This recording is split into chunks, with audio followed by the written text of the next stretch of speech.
Bien, amigos de Línea Directa, empezamos el programa. Yo les decía, este fin de semana en El Salvador hubo elecciones. Nayib Bukele, de lejos, reitero, ha ganado este proceso electoral, pero lo ha ganado de alguna manera con méritos, ¿no? Ha podido derrotar a la delincuencia organizada que existía en ese país y que prácticamente lo había tomado. Pero bueno, estrategias para algunas polémicas, pero para otros efectivas. Ahora, hace algunos meses atrás se hablaba del plan Bukele en el Perú. No, del plan Boluarte aquí. Al final ni ella siquiera quiso que su plan se llama Boluarte, ahora se llama Perú Seguro. La pregunta es, ¿qué seguridad nos habla, señora Dina Boluarte? ¿De qué seguridad nos habla? ¿Cuál es su estrategia para luchar contra la delincuencia? No existe, no hay ninguna. Hoy, un nuevo Consejo de Ministros y lo único que salió fue más de lo mismo. Vamos a apostar por el estado de emergencia, vamos a cambiar el método, pero en fin, va a ser lo mismo, un estado de emergencia. Y César Acuña respalda esa decisión del gobierno y agrava el asunto, porque ahora pretende que el ejército tome el control, ¿no? En este caso, de la libertad, por ejemplo, donde se va a desarrollar esto, para luchar contra la criminalidad. Pero nos vamos a ir hasta Costa Rica, reitero, porque ahí hubo elecciones. Bukele ganó. Y la pregunta es, El Salvador, vamos a ir hasta El Salvador, ahí Bukele ganó, y veremos pues cómo se encuentra a estas horas de la noche. Nos vamos a contactar con nuestro compañero amigo, ¿no? Y también ahora ya promoviendo un partido político inscrito, ojo ya, el presidente del Partido Regionalista de Integración Nacional, del PRIN. Él ha ido como vocero a este proceso electoral. Walter Chirino se encuentra con nosotros. Walter, buenas noches, bienvenido. Carlos, muy buenas noches. Agradecerte por la entrevista. En estos momentos, acá son las 8:10 de la noche. Me encuentro en la plaza principal, donde antiguamente funcionaba el Palacio Nacional, o sea, donde despachaba el presidente de la República, hoy convertido en museo. Al costado tenemos la biblioteca, modernísima biblioteca, que cuando vine la vez anterior, el año pasado en marzo, recién estaban en construcción, y hoy es una modernísima biblioteca nacional. Y al costado tenemos la catedral principal de El Salvador. Y como tú lo decías, el día de ayer se llevó a cabo las elecciones acá en El Salvador en más de 8.520 mesas electorales, donde acudieron un promedio de 6.300.000 electores y con una fiesta democrática. Nayib Bukele, en lo que ya se venía dándose las encuestas, en los primeros datos que tenemos, es de que habría obtenido el 87% para las presidenciales, mientras que para la Asamblea Legislativa, que son de 60 representantes, habría obtenido 58 escaños de los 60. Es decir, un triunfo histórico no solamente para El Salvador o a nivel de El Salvador, sino quizás a nivel mundial. No hemos estado revisando y no hemos visto este tipo de resultados que se han dado en otras oportunidades. Y tú lo has dicho hace un momento, ese resultado es en mérito a la lucha frontal que hizo Nayib Bukele contra la criminalidad organizada que tenían acá los pandilleros y los malas salvatruchas, como lo conocíamos en el Perú. Una lucha que tuvo estrategias. Y tú has hablado del plan Boluarte. Lamentablemente no es hacer una resolución diciendo que entra en estado de emergencia, sino hay que tener la estrategia lista para ese plan de emergencia, que creo que hasta hoy no lo han desarrollado. Es por eso que día a día crece la criminalidad en el Perú. Efectivamente, qué duda cabe que esta lucha contra la criminalidad allí en El Salvador ha llevado finalmente a esta reelección a Bukele. Pero ¿dónde se centra finalmente? Tú estás allí y ya me parece que es la segunda o tercera vez que llegas allí a El Salvador. Pero cuéntanos, ¿dónde radica finalmente que esta estrategia aplicada allí funcione? O sea, ¿cuál es el soporte de todo este plan de Bukele? Mira, primero que hay que desarrollar un plan. El plan empezó en la parte legislativa. Una parte legislativa con una reforma judicial que empezaba desde la policía, el Ministerio Público, el Poder Judicial y el Instituto Penitenciario, que le llamaríamos allá en Perú, que lamentablemente sigue fallando en nuestro país. Entonces, acá los 2 primeros años de Bukele, como tú le dices, ya es mi segunda vez que vengo acá, porque vine a invitación la primera vez del partido Nuevas Ideas, con el que hemos tenido contactos el día antes de ayer y el día de hoy, y mañana volveremos nuevamente con Cristian Guevara, que es el jefe de la bancada de este partido, que ha ganado las elecciones, y consiste Uno, en que existan las leyes que no permita que el criminal tenga una salida, una escapatoria cuando sea detenido. Que sí lo tenemos hoy en el Perú, pero que pese a que tenemos ya la cadena perpetua para los sicarios, cadena perpetua para extorsionadores, cosa que yo lo propuse el año 2000, pero como en Lima, el año 2016 y 2020, pero como en Lima no les tocaba, no les llegaba, solamente éramos los provincianos los que sufríamos, entonces no pasaba nada. Hoy les tocó en la fibra a los capitalinos, ¿no? Y recién se dan cuenta en el Congreso de la República que hay que hacer lo que hizo Bukele acá, ponerle sumatoria de años, lo que en Perú sería la cadena perpetua. Acá hay sentencias por 100, 120, 150 años, ¿no? Entonces, esa es cadena perpetua. Dos, aumentar la policía de investigación. Se quiere hacer de que el ejército salga a las calles. Totalmente equivocado. ¿Por qué? Porque un soldado está preparado para ir a disparar a un objetivo. El policía es el que se encarga de la investigación. Lo que sí se puede hacer es que en los dos, en forma conjunta y con estrategia, se pueda hacer lo que se hizo acá. Es decir, se cercó. Primero se hizo el régimen de excepción, que vendría a ser el estado de emergencia en Perú, que hasta hoy son 24 veces que van cambiándolo porque son cada 30 días que hay que renovarlos, ¿no? Entonces allá también podríamos hacer lo mismo. Pero acá la Policía Nacional mimetizada, de civil, porque ya dicen hay que poner más patrulleros, más policías uniformados. Lo que en sí hacemos es darle carne de cañón para que los delincuencia, que tú no sabes quién es, pueda, lo que han hecho en Lima, lo que hacen en provincias, dispararte, quitarte el arma, etcétera. Y cuando ven un patrullero, huir.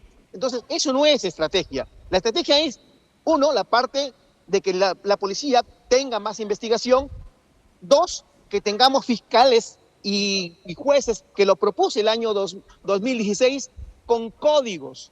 O sea, lo que antes eran jueces sin rostro. Para que no haya eso de que me amenazaron y que por eso yo no puedo sentenciar o no puedo acusar a un criminal. Acá se acusa, inmediatamente se sentencia y se manda al SECOT o al centro de confinamiento. Lo que ahí en Perú tendríamos que hacer, en el caso de nuestra propuesta que tenemos, es reformar la policía en dos partes, criminal y policía comunal.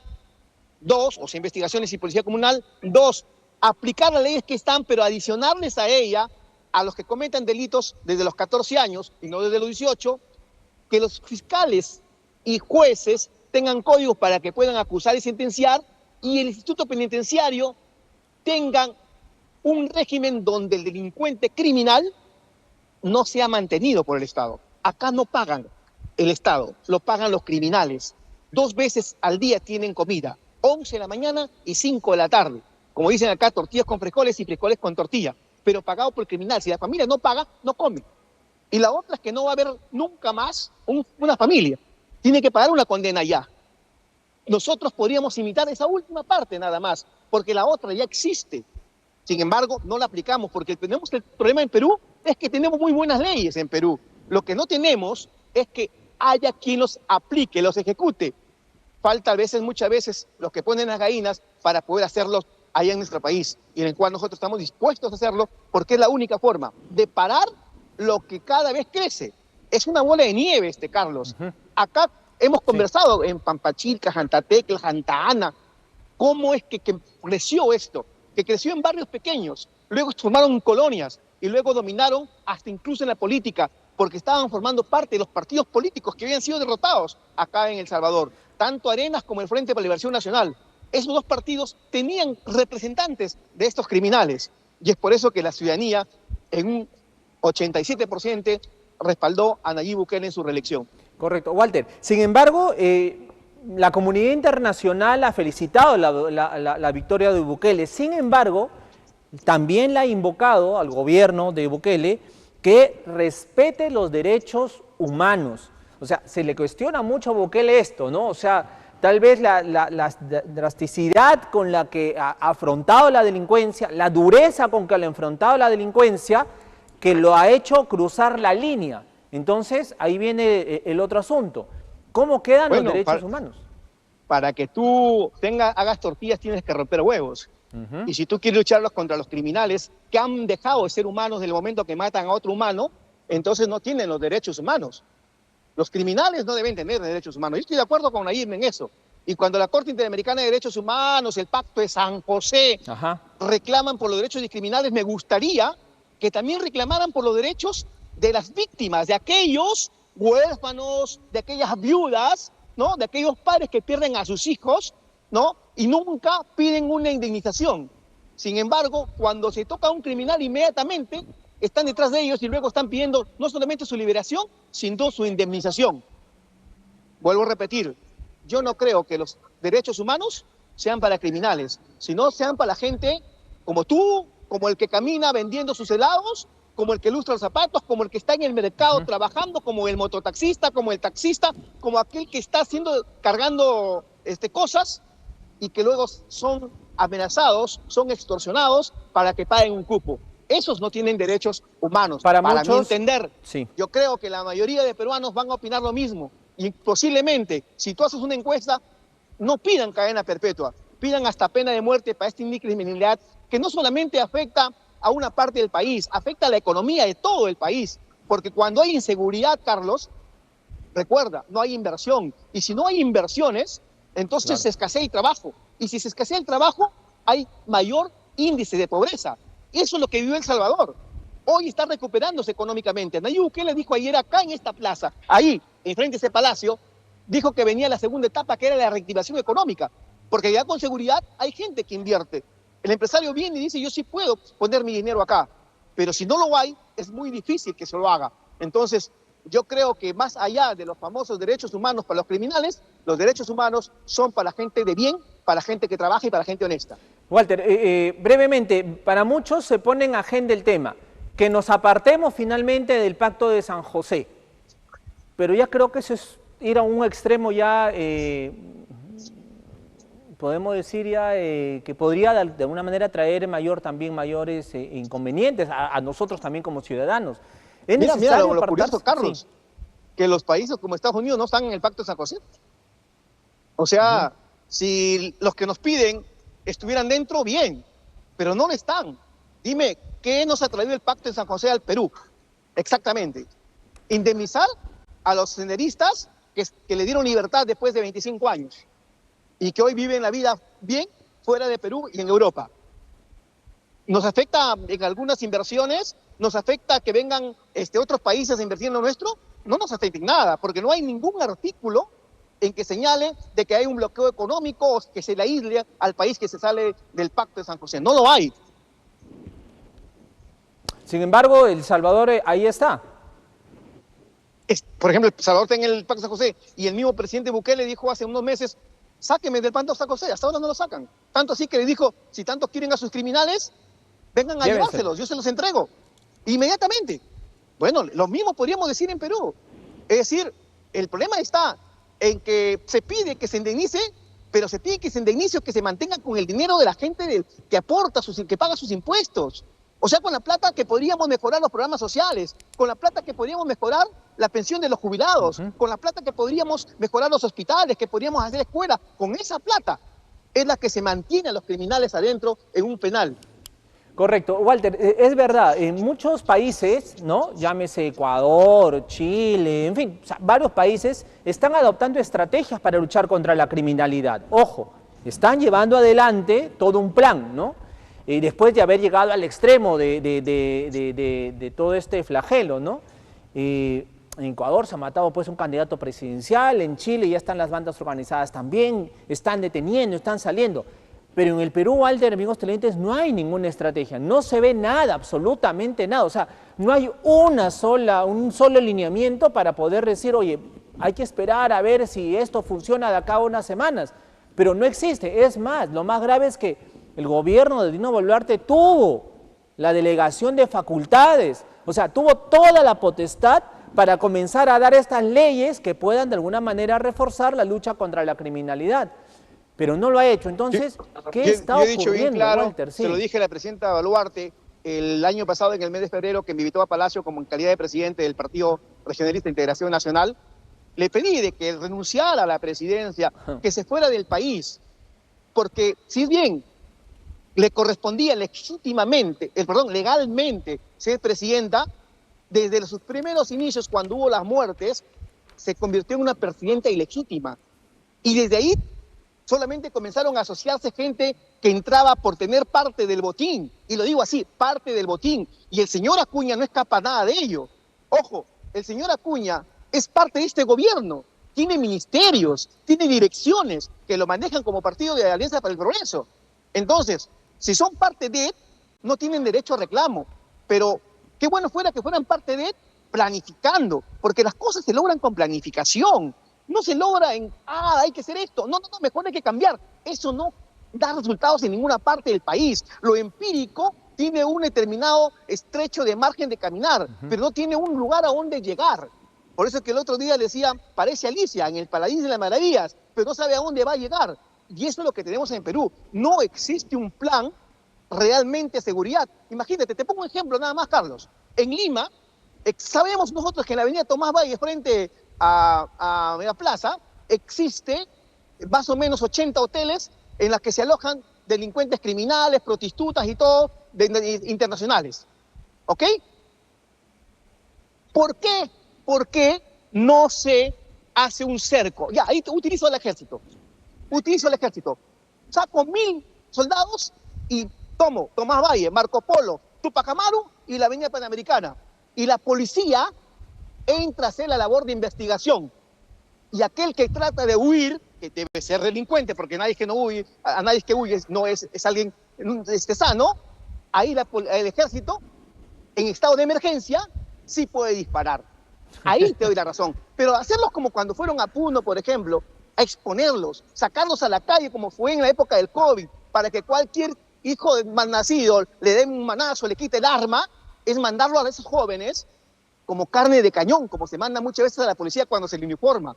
Yo estoy de acuerdo que se haga plan donde la policía salga mimetizada, salga a la calle a investigar, salga no en patrulleros. Walter, sí, permíteme, Walter. Porque eso...